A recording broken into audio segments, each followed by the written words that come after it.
Случвало ли ви се да преглеждате емисията си и да видите как някое предизвикателство става вирусно за една нощ? Някои са просто забавни танци или смешни шеги, но други, честно казано, могат да станат доста опасни, и то бързо. Вирусни тенденции се разпространяват като горски пожар и не всяка тенденция е безопасна.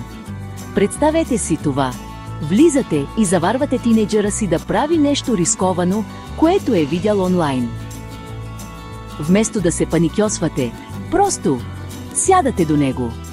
Разговаряте, слушате, гледате какво има на екрана му. Заедно. Номерът е да разберете, а не просто да наказвате. Учители, вие също сте на първа линия. Започнете тези разговори в клас. Нека учениците споделят тенденциите, които виждат. Помогнете им да разберат кое е просто за забавление и кое всъщност е вредно. Развийте това умение за критично мислене. То е важно.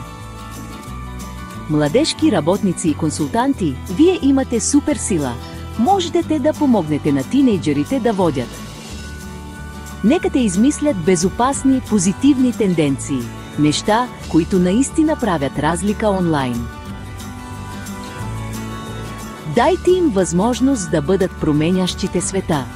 И знаете ли кой друг има сериозно влияние? Други тинейджери.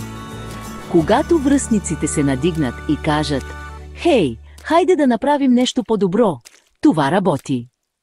Една забавна, безопасна алтернатива може напълно да обърне сценария в училище. Положителният натиск от връстници е реален. Всеки умен избор, той се разпространява. Един акт на доброта, едно добро решение, един приятел, който се грижи за друг, всичко това се натрупва. Всички сме нужни. Родители, учители, младежки работници и приятели. Разговаряйте, учете, овластявайте, създавайте. Нека заедно изградим един по-добър, по-безопасен онлайн свят. Safe Online. Think before you do. Use power. Positive trends.